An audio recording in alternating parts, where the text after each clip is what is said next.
All right. This That's one is a hive swap. A hive swap fic, which is awesome because there aren't that many of those. It is a Marsti Ardata fic. Tags are meet cute, kinda, and pre-relationship. I think my ways are weighing me down by Confused Traveler. Ardata Karmia's powers don't work on Marsti Hutek. Also, hello, Uber. Uba. Alrighty. Let me know when y'all are ready, and I will take it away. I'm ready. Cool, cool, cool. Casting a lead for her newest production had been almost embarrassingly easy this time around. Normally, it took a little convincing, a little deception, a little threatening, perhaps a touch of flattery, depending on the person, with just the tiniest nudge of psychic persuasion to soften their resolve. It didn't always work, of course. Some candidates were simply too wary, darting away as soon as they saw the cerulean blood approaching them on the street, the start of a greeting twisting her black painted lips. But Ardata knew what she was doing. She hadn't stayed alive in this profession all these sweeps on accident. She knew Outglut's darkest corners inside and out, knew how to spot loneliness and misery on a troll from over a dozen meters away, how to dig her claws into their achy breaky little hearts and tell them what they needed to hear. It was always so much more satisfying when they came willingly, and once they crossed the threshold, it was over. Her favorites were the ones who hadn't even realized they'd entered a spider's web, not until they reached the bottom of the basement steps. She was very proud of herself, so it was almost a little bit disappointing how easy it was to snag the Rustblood girl. All she'd had to do was call out to her when she saw the janitor wheeling her cart past the hive, asking if she'd been looking for work. The noisy, clacking rattling of the janitor's cart had immediately stopped, and the figure behind it had turned to look up at where Ardata stood in the doorway of the hive, smirking. The pale yellow glow of a nearby street lamp glinted off the low-blood's goggles. The expression behind them was impassive, but when she spoke, there was something in that flat monotone that sounded almost pleased. Sure. She had to admit, the speed at which the Burgundy had accepted to enter the hive threw her a little off guard. Just a little, though. After all, she was a professional entertainer. It would be unthinkable for the likes of her to choke up and miss the unexpected opportunity that had dropped directly into her lap, even if she was totally unprepared and still clad in an ablution robe and house slippers. Ardata quickly whisked the janitor into the hive, prattling idly about stains and mysterious noises in the walls to mask the nearly soundless click of dozens of locking mechanisms within the door activating the instant it closed behind them. From there, it was only a simple matter of feigning light-headedness and pretending to knock over a small table, which hit the floor with a crack. Oh, I'm so sorry. I've just been feeling absolutely terrible tonight. She wails, throwing a hand to her head. I'm just going to lie down and rest in my respite block. In the meanwhile, you can just go on and get started. There are 3 floors, each with 16 rooms, and She went on for a bit, purposefully planning out a room-to-room cleaning route that would take the janitor the most possible time to complete. Plenty of time for Ardata to get dressed and start setting up her streaming equipment. Throughout the explanation, the Burgundy said nothing. Good, thought the spider, a gutterblood who knows their place, but didn't express any emotion either. Still, Ardata could have sworn that the longer the list of chores went on, the more happiness seemed to radiate off the other troll, the flat line of her mouth lifting by the most minuscule of angles. It gave her the creeps. there's a basement room near the kitchen. You can take care of that after you've done with the second floor lampshade dusting. Is that all right? Can your poor little head handle all that? She couldn't suppress a smirk, even though she was specifically trying not to scare them away, not just yet. It was always worth it to see the beginnings of that fear and paranoia seeping into someone else's eyes, building up until there was just a thin thread of rationality holding them together, and then Sure. Oh, well, that's it, she supposed. Figures that a gutter blood who gets off cleaning up garbage would be dull in the head, too. She'd have to be, to still be this calm. Although Ardata worked hard, Reed called a cleaning drone service twice a sweep to keep her dwellings clean, there are only so many wounded, thrashing bodies you can drag across the floor and back to the basement before the wood begins to darken with a permanent stain. So, she left the burgundy to it. Victory already swelling in her blood pusher, she flew up the stairs and into her robing block to get changed. Already, she was constructing the scene within her mind. Intro. Footage from the camera over the door showing this stupid, gullible little lowblood eagerly accepting the invitation to clean her hive. Ardata made a mental note to edit the footage so the sight of her stood there in an ablution robe with her hair up wouldn't be part of the finished flick. A few shots of her cleaning using the cameras in the hall and the nutrition block, and then the penultimate scene, the fateful moment, when the burgundy set foot into the basement, the final location she'd been asked to clean, and saw what was waiting for her there. Ardata found herself grinning as she pictured the cinema-perfect moment, the shot gaze, the absolute bafflement on the victim's face. Hair as she finally realized just how much in deep shit she was. Cameras zoom on the face, focus, really capture that sinking despair in the eyes. Hold it there. Dramatic shift in the background music. Perfect. Except, no, wait, she realized, frowning. Her hands stalled where they were, putting the final touches to her outfit, doing up the little clasps on her shawl. It wouldn't be perfect. Because those shitty fucking goggles would be in the way. Damn scum, always making her job harder. Couldn't anything go her way, honestly? It was almost enough to make her shed a tear or three. But alas, the show must go on. Ardata sighed and took one last look at herself in the mirror. She'd already decided she wouldn't be live streaming this time. Getting the prey had been far too quick this time around for her to already have an elaborate concept in mind. So, just regular old slow torture for tonight, pre-recorded and edited later. A little bland, not to mention a little too close for comfort to the kinds of content she was seeing in the trending tab of GrubTube these days. But she'd recently gotten her hands on some very interesting new tools, one sure to give her an edge, where entertainment value and creativity were concerned. Her Lucis wouldn't be participating tonight, too engorged from the previous day's feed to get out of bed. It would definitely be quieter performance tonight, and so Ardata dressed for the occasion, zipping herself into a silky, floor-length, sleeveless black dress. The shawl she clasped over it was a bit more elaborate, also black, but with 3 gold clasps holding it closed at the front and a swirling pattern of webs embroidered across it. She slipped into a pair of matching flats and walked to the door, listening briefly before stepping back out into the hall. There was the distinct squeaking of the janitor's cart off in the distance, around the second floor by the sound of it. Good. She still had plenty of time.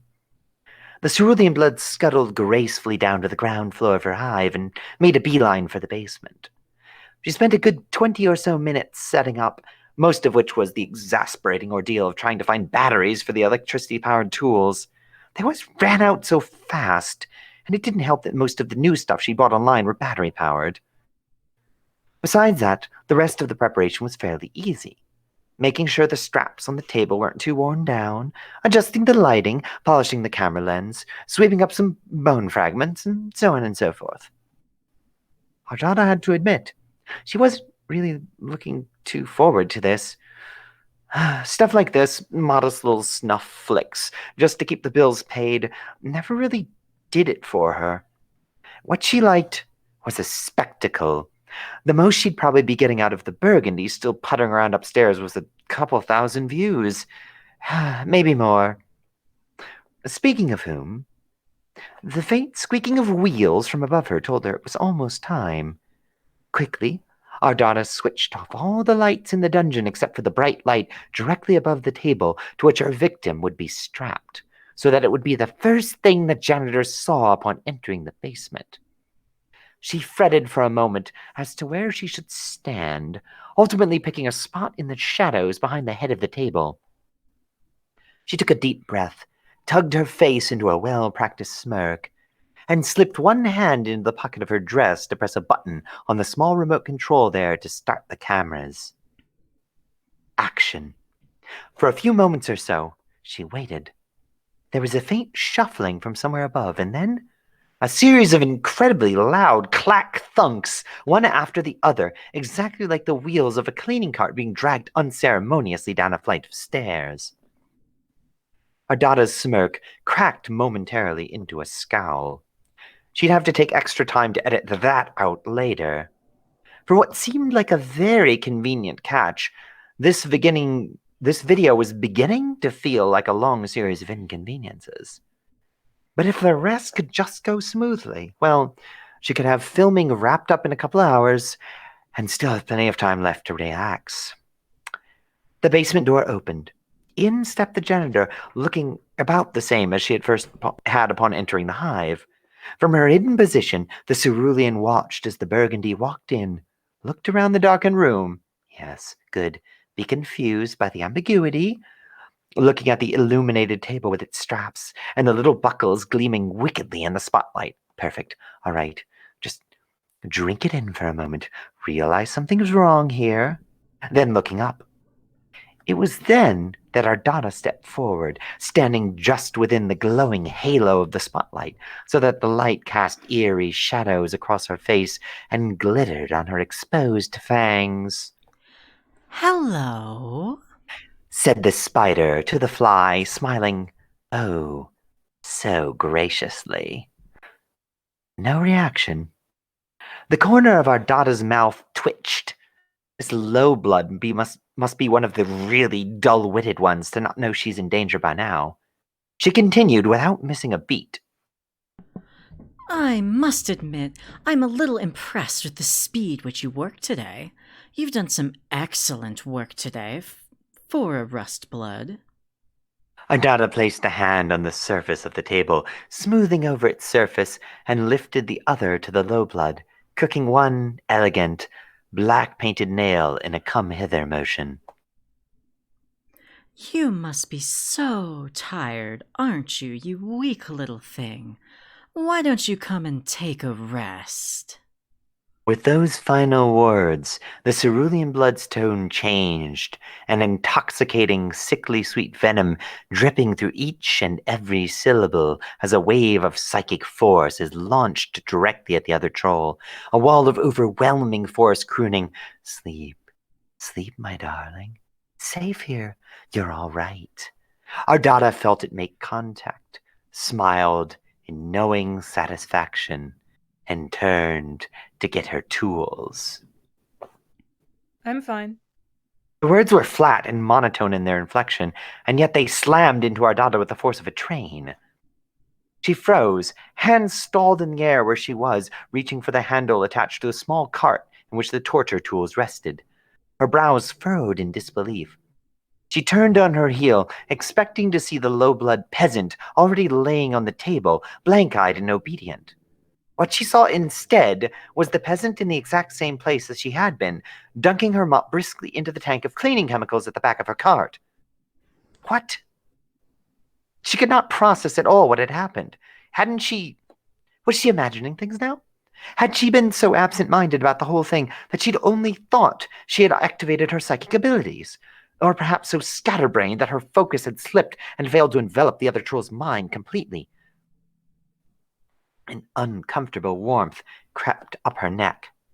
She hadn't had psychic slip-ups since she was a grub. Good thing she wasn't live-streaming today. She didn't bother to repeat the line about laying down. It had been a lukewarm ad-lib at best. Instead, she cut right to the chase. The cerulean blood set her three eyes on the figure of the janitor, turned away from her, and concentrated, hearing a familiar, low buzzing in her ears. She pictured her sign, fizzing a sharp, crackling blue above her forehead, and sent her mind zooming directly toward the rustbloods. It was because she was focusing so hard that she actually felt it this time, a sudden feeling of unsteadiness, like the floor had shifted beneath her oh so slightly. Then, without warning, a sudden numbness as the psychic force radiated from her dissipated completely. Ardata stood there, frozen, staring at her intended prey with all three eyes blown wide open. She watched as the rust blood methodically scrubbed at the basement floor, utterly unaffected by the mental barrage raining down upon her, telling her to submit, to fall, to sleep, to die. She did not one of those things, nor did she even seem to notice. Eventually, the janitor turned back to her car to dunk them up again, and as she did so, noticed the cerulean staring at her from the other side of the room. There was a moment of silence. Something wrong? Asked the Burgundy, and Ardata wanted to. She wanted to. She didn't know. Scream, maybe. Only she didn't think she could. Her bellow sacs were frozen and tight in her thorax, and she couldn't feel her legs. Her hands were too cold, but her face felt too hot. Suddenly, and she couldn't explain why, nor why any of this could possibly be happening. It couldn't be happening. Something like this wouldn't happen to her. She must have been dreaming. She wasn't here, standing in the middle of her dungeon, frozen and absurd and utterly fucking powerless. Hazily, she saw the gutter blood repeat the question. Once again, all three of her eyes snapped to the other, and through the sound she realized was her blood pusher pounding and the dizzying mortification setting her face ablaze. She saw what looked like concern in that placid expression. How dare she? How dare she? So she tried again. Stupid, now that the surprise factor was gone and the setup was ruined with the cleaner looking at her like that. No good for the cameras, no good for the views. But for Ardata, it wasn't about that anymore. The cameras might as well have not existed. The world shrank to just her and that thing standing in her dungeon, just looking at her with those stupid goggles and that stupid flat expression, and mop in her hand dripping onto the tile somewhere in the distance. The cerulean blood imagined her psychic power as a coiling snake, fangs bared and dripping venom, rearing its head back to strike. A focus trick she hadn't needed in years, but felt necessary to use in the moment. Condensing herself into a thin, deadly cord, Ardata hurled herself at the other's mind. Fangs didn't even snag this time. What happened was the psychic equivalent of colliding skull first with a steel-plated wall. Fire immediately exploded across her line of sight, and she shrieked once before blacking out. Ardata Carmia woke up slowly, and with great reluctance. Her head throbbed dully, not as intense as the stabbing pain she dreamed earlier, but still enough to make opening her eyes an ordeal. A low groan escaped her, and she curled up a little more tightly in the sober slime, willing herself to go back to sleep. A few minutes passed, and she found herself unable to drift off. She rolled over in the slime and slowly forced herself into a sitting position, head and shoulders breaching the surface of the gel. Slowly, she cracked open one eye, then the other after that one. Immediately, several details jumped out at her. For one, it wasn't night. The blackout curtains over her respite block windows were pulled shut, a yellow glow shining from around their edges. The soft whirring of the hive's auto-cooling systems could be heard faintly even through her pounding headache. None of this wouldn't be too strange on its own. She had her share of days where sleep was difficult, even buried in slime, when she'd wake up in the middle of the morning, unable to go back to sleep. No, what was strange about this situation was that she couldn't remember ever going to bed in the first place. And her clothes. Why wasn't she wearing her day gown? She would never wear ilkworm silk fabric to sleep, and this dress... When was it she had last worn this dress? Ardata could feel herself beginning to panic. She grasped the edges of the cocoon and dragged herself fully out of the slime. She knew something was wrong here, something to do with her dream, the memory just out of reach, and she had to find out exactly what it was. Something had happened to her. She hauled her legs over the edge of the recupercoon and placed one foot shakily on the floor of her respite block. The high blood immediately crumpled to the floor. Her head was spinning, the pain no longer dulled by the super slime coming back at full intensity. A weak sob escaped her before she could stop it. Ardata was on the verge of passing out when she heard the sound of rapid footsteps, then the sound of a door opening. She saw, through blurred vision threefold, a pair of legs stopping in front of her. The sound of someone murmuring unintelligibly, then a sudden pressure behind her knees and back, followed by a frightening reeling of weightlessness that was quickly replaced with the familiar soothing balm of soper slime. She sighed in relief as the incomprehensible pain in her head immediately stilled.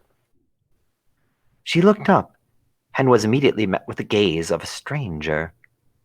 The cerulean blood girl shrieked on instinct, scrambling back so that her back was pressed against the far wall of the Recupercoon, which wasn't far, admittedly, but at least it was some distance. The troll looked at her through the opening of the cocoon, appeared unfazed by this, merely raising one eyebrow. It was difficult to make out their features at first, but as Ardata's eyes adjusted to the darkness, she saw a lean, heart-shaped face and long, curved horns that seemed vaguely familiar. Their eyes were sharp, with deep lines and dark circles beneath them.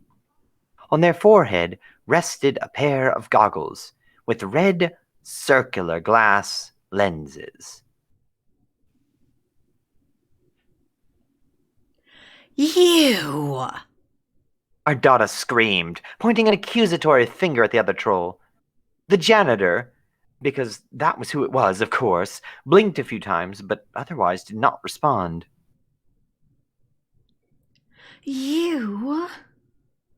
The cerulean's arm began to tremble and slowly lowered as the true nature of her situation began to clarify itself to her, or rather failed to do so, because none of this made any sense. Why are you.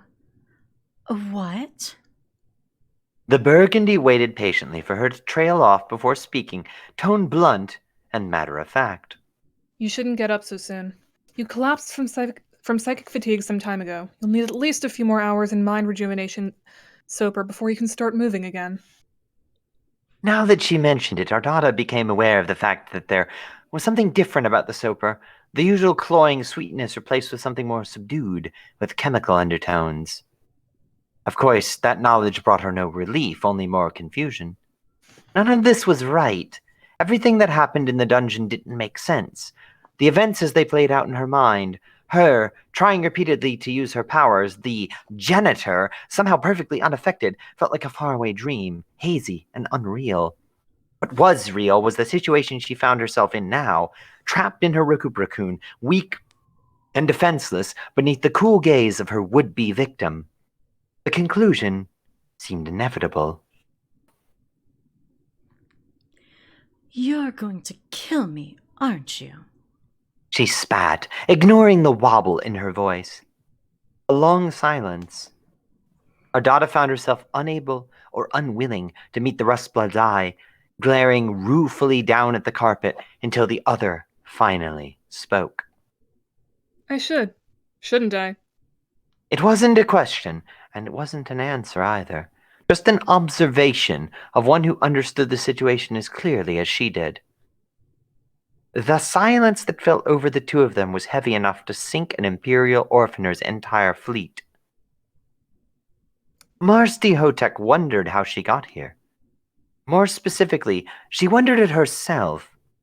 She understood, of course, how she came to be standing in the middle of a stranger's respite block, while said stranger cowers in her Recupercoon and shoots her angry, fearful glances at her every now and then. She remembered every action she had taken up until that point. What she didn't fully understand was why, and it irked her like the persistent prickling of a splinter beneath her skin, too sharp to be ignored, but too small to dig out with her claws. She took a deep breath and released it in a long sigh. Out of the corner of her eye, the cerulean blood flinched at the sound. The job was a trap, she'd reasoned. She'd known it was, because she had been thinking it all the way up to the front door. The rustblood had only just finished her first job of the night, too early for exhaustion to have clouded her senses to the extent where she wouldn't have noticed all the locks on the inside of the door, or the naked malice in the high blood's eyes. Nothing to dull every one of her instincts screaming, "Go! Run! Beg for mercy! Get away!" So why had she come in? Marsti wasn't sure. She looked down at her hands, numbly, The worn gloves stained a faint aqua from where she'd mixed the rejuvenation fluid into the soaper, and some of it had splashed out. In her mind's eye, she saw the body of the cerulean blood splayed out across the basement floor, twitching slightly. That should have been what brought her back to her senses. There she was, standing in a torture dungeon, her captor incapacitated through some unbelievable stroke of luck. That was her chance. If she ran then, she could probably escape through one of the windows before the high blood got up. And she would just have to lay low for a while in case the high blood sent drones after her. It would be hard, but she had some emergency food stores, read a few vegetables and half a bag of rice, to last her a little while before she could leave her apartment safely again. She might need to change up her appearance, just in case, but after that, she could get back to work, and all of these thoughts had run through her mind there in the basement. For a good 2 minutes, Marsti had stood there, letting that train of thought run through her mind over and over before shutting it down completely. She was just so fucking tired. The rust blood allowed her consciousness to return to the present moment. The ostentatious clock on the cerulean blood's wall, she didn't even know her name, hadn't even given thought to the fact that the other troll never gave her one. That's how little she cared. Read 10:14 in the morning. Too late to go out without a sunproof umbrella, and hers had broken a week ago. All she could do was wait now. And if the high blood to kill her before the sun went down, well, she liked to think that she'd put up a fight if that happened. But honestly, she wasn't so sure.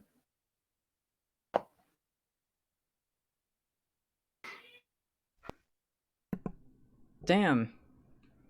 Yeah, Nice. That was really fucking good. that was good.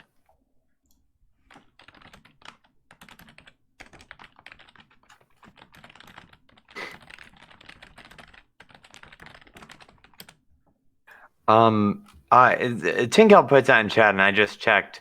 I guess if we want to finish this, it is a very short second chapter. Okay. Yeah. I mean, it looks like it's probably like 500 more words. Like we've read 90% of it. All yeah, right, that's cool. Yeah, Yeah, sure. Screw it. Let's do it. Yeah.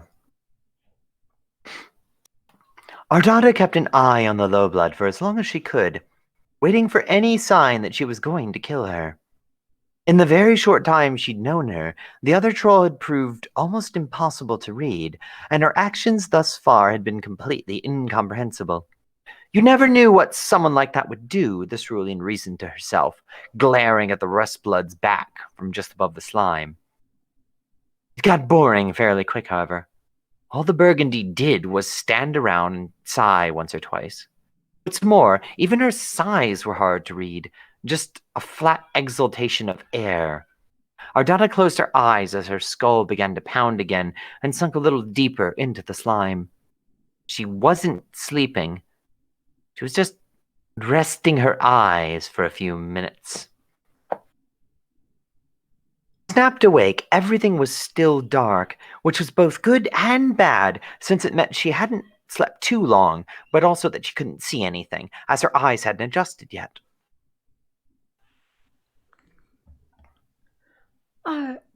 Are you still there? She called out instinctively, immediately cringing at how fearful and desperate her voice sounded. Stupid. The dirt blood was waiting to kill her. Drawing her attention was the last thing she should be doing. Footsteps, then a shifting of fabric. Ardata could just barely make out a shadowy figure crouch by the opening of the Recupera-kun and suppress the urge to shudder. How are you feeling? The figure asked quietly. The cerulean automatically opened her mouth to tell the other that she felt significantly better than before, actually, before realizing what she was doing and snapping it shut. Why should she freely offer up information to a potential enemy? That would be idiotic.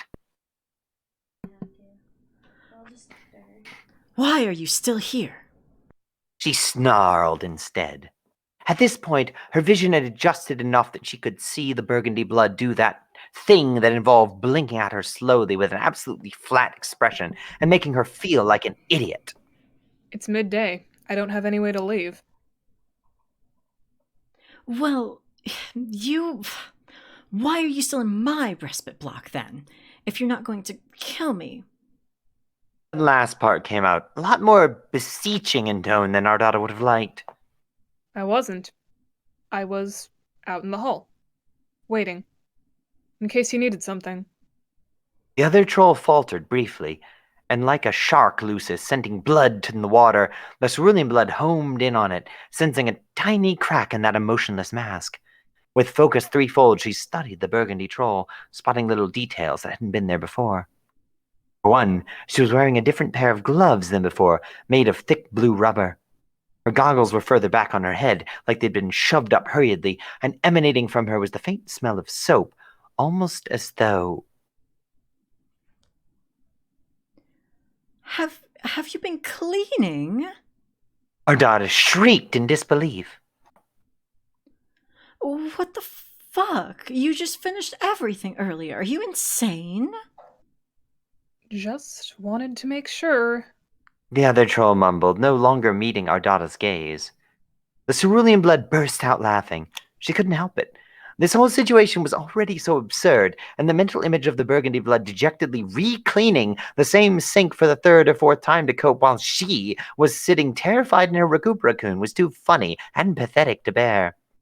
Ardata wiped the tears from her eyes in time to see the rustblood's mouth twitching slightly at the edges as she, too, no doubt, realized how extremely fucking weird it all was. For some reason, the sight made her feel warm. I'll let you go. Marsti's attention snapped back to the cerulean blood at those words. What? It sounded too good to be true. She'd tried the only door while her captor was out. She'd already been polishing it, so might as well check if she could open it while she was there, right? To no avail. On one condition. Of course. The cerulean blood looked a lot better now. She was still sitting with her back against the far wall of the recuperacoon, but now her posture was much more controlled. Shoulders back, chin lifted ever so slightly, 3 half-lidded eyes gazing directly at her. What condition? She asked, because why the hell not? If it was her internal organs or something, the end result would be more or less the same as if she hadn't taken the deal. You must tell me how you resisted my psychic control. Oh,